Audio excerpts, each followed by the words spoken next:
whatever. You know, all across this world, you know, all across the globe, random sex events happen on a regular daily basis. Probably one happening right now on the other side of the world. I guarantee in Russia right now there's some kind of random sex experience happening. I'm gonna guess Moscow, the best city in the world. Next to yeah. I don't think there's not much can come up to that. But you know, so the next thing we're actually going to discuss besides random sex is pretty much random. You take the idea of random. What is random? You pretty much, you know, Price is Right. You spin the wheel. You know, she can spin around my cock all day long. But you can spin the wheel, and also with random sex, you also have the idea of risk. With anything random, there's always a risk. What's random? It's out of the blue. Anything's out of the blue, it's like, oh my god, you were not prepared for it. Doesn't matter. Yeah, like you can pick up some kind of STD.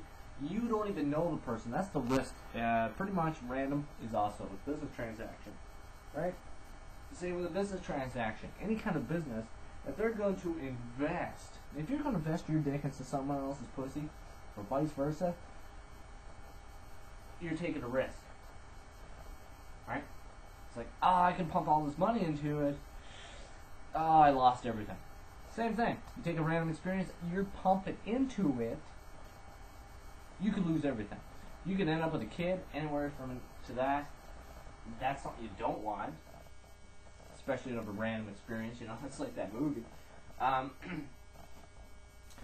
But then it's on the other side, like you're gonna have actually something you're gonna carry away for life, which is actually gonna constantly remind you of that night. But that's what pretty much random sex is like. It's a business transaction. There's lots of risks. It's a gamble. You're investing. I mean, you're investing. Good stuff. Now, the next thing I want to take a poke at is the idea that, the next thing. Sex comes then into another aspect of one's life. What about friends? Have you rode somebody, then became friends? What do you think that whole friendship would be based on? Yeah. The only reason why you're with the person is because you rode them the first time, and they're like, oh my god, they're easy to put out. Oh my god. It's not rocket science. And with history, most history that I've ever read is a lot. I got more books than I do. I have enough books and money to buy a car. But I'm not partying with my books, because they actually show me things that, and plus, you know, knowledge is great. You know, it's good to know where everything came from, who you are, and what the world is like, and how do we get to this point, and how can we actually not repeat stuff. You know, if you look at the globe, you take, for instance, let's just go off cue here for a second. You take the globe, you look at a map right now. It's cut up, it's carved up into countries, it's carved up in languages and cultures. But if you took a map and you photographed the world, like let's say 6,000 years ago, that map, most of it would be blank. How did we get up to all these countries appearing? That's the first time, because when I was a kid, for instance, I liked maps. I love geography. Because geography is very interesting. It's good to know where you are. Okay? I mean, it's, yeah, you know, it's like living in your own house and keep asking your mom where the bathroom is. It's like, what? Are you kidding me? Are you drunk? You must be high. You know what I mean? It's the same thing. It's like, how many people in Canada is like, you know, I don't even know the capital.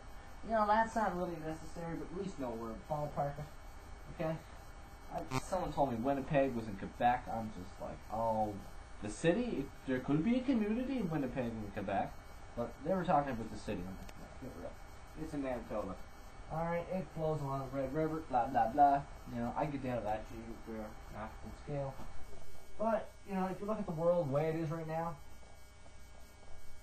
you look at the globe, first thing, like when I looked at it, I was like, wow, how did the world, the first question I ever asked myself that actually started to give me a little contrast into history is, how did the world get to this point? on a map. See, a picture's worth 1,000 words. This is true. A picture is worth more than 1,000 words. It's worth a book. It's worth 1,000 books, actually.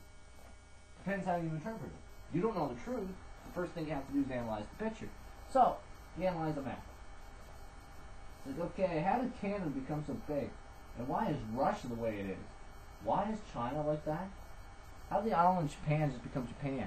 You know, and why is Brazil such a huge size in South America? You know, and why is Egypt like that today? And if you look at like a lot of things, it's like, why are the countries the way they are today? And the whole evolution of the map starts to get you actually into, you know, culture and everything else. So that's where it started off for me, but then I got into history, then I was hooked. History is my drug. It's the most safest drug I ever had. You know, I didn't really care for drugs. Yeah, I got high quite a few times just to experience it. But, you know, it was a little addicting. Not really. It was not addicting by far. I can tell you that straight up. I don't care if you do drugs or not, but hey. But back to sex, get off the tangent. But even that has symbolics to the next thing we're actually going to have, is friendship. How did your friends become friends? You have to ask yourself that question. Especially when it comes to sex, because did you fuck them, then they became friends, or you were friends, and then you fucked. There's your two case scenarios. Majority.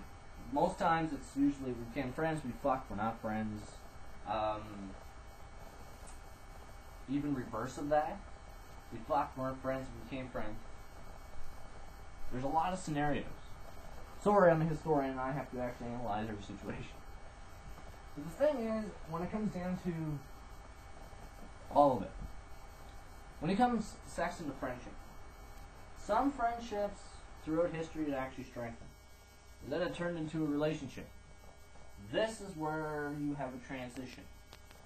Friends, it's like a relationship. Most people like to say a relationship is a transition into marriage. Nope. It is, but it's not the ultimate transmission. You meet someone is when you become a friend. The transition is when you become into friendship into a relationship. This is where the major transition in that whole aspect. If you take your parents, your grandparents, or you take a couple that's married, you actually observe their entire, when they got up to that point. At one time in their life, there was a huge transition. And you can't just date someone because of the reason of sex. I hate when people do that. You know, I really, really do. Strongly against it. Because really, not if you're a sex maniac and that's all you need. Get real. And the other thing is basically, what can one do to actually keep that? And most of my friends I never had sex with. There's a few friends that I probably had sex with. But actually, out of most of my friends, probably only 3 relationships have actually come out of it. And they were good relationships. One of them gave me my beautiful baby girl. That, you know, she's a blessing. I love her to death. It's great being a daddy. Even the whole process of becoming a daddy was great too. But, you know. But, hey, the greatest things throughout history were actually mistakes. A lot of things we come across. Hey, penicillin. That was an accident. An accident is a what? Also, a mistake. It's like, oh my god, I just discovered something. I didn't even plan this. It's all down to planning, right? Relationships are planned. Friendships are not technically planned. You know, oh, okay, we do a lot, we have a lot in common, you know, See, in the West, here's a little interesting fact where I become conflict over my life. In the West, friends are almost looked at as companionship. Now, what's companionship? No, that's not companionship. Well, that is actually companionship. You can't get any closer than this. You know, yeah. But what is actually companionship? You know, because in Russia, a friend is not companionship. It's somebody that you would literally, that's a tongue twister for me today, will take the shirt off their back and give them to them. You'll be butt naked. Seriously. That's what it's like in Europe. Compared to us, it's mostly companionship.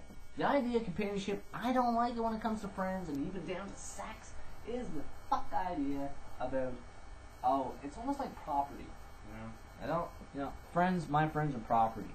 What? Because companionship, it's like this. Hey, I want to go play swords. Well, what do I do after I'm done? I'm bored of fencing. And I'm and now, oh, here's a good one. Now this is a really good weapon. Oh, and you can like corkscrew it. Oh, it's now the sword. Here's the side there. Okay. Now, if you're gonna actually use these in any of your little charades, make sure it's not dead on. It's gonna hurt. You don't be like, hey, yeah, but you know what I mean? Like, and you don't want to go like this. If you're drunk, you don't, like, hey, baby, really? You don't want to do that, okay? It's just, it's not right. It's like trying to get your mind off things, you know? When people try to actually do things and keep busy, to keep their mind off things. Which basically I do most of the time lately. You know what I mean? If you know me, you know what's going on. If you don't, I'm not telling you. So basically that's how that is. You just gotta make sure it's plump right off. You gotta tap it. You gotta lightly tap it. Now she has a harder, you go a little harder, but it's gotta be tap it. And you gotta skim it. You gotta also remember what kind of sword you have. You got a little dent in the sword, and that will scrape the arse. And you really don't want that. Then you're looking at your dick like, what's? Oh, is it the sword or is it my dick? You look at it like it's a bloody knife, and you're like, oh my god, I just slaughtered your pussy. You don't want to do that. I just slaughtered a pussy. No, you don't want to look like a rape scene or a murder scene, so you know you don't want to do that. Now, you don't want to. Well, sex comes down to friends and things like that.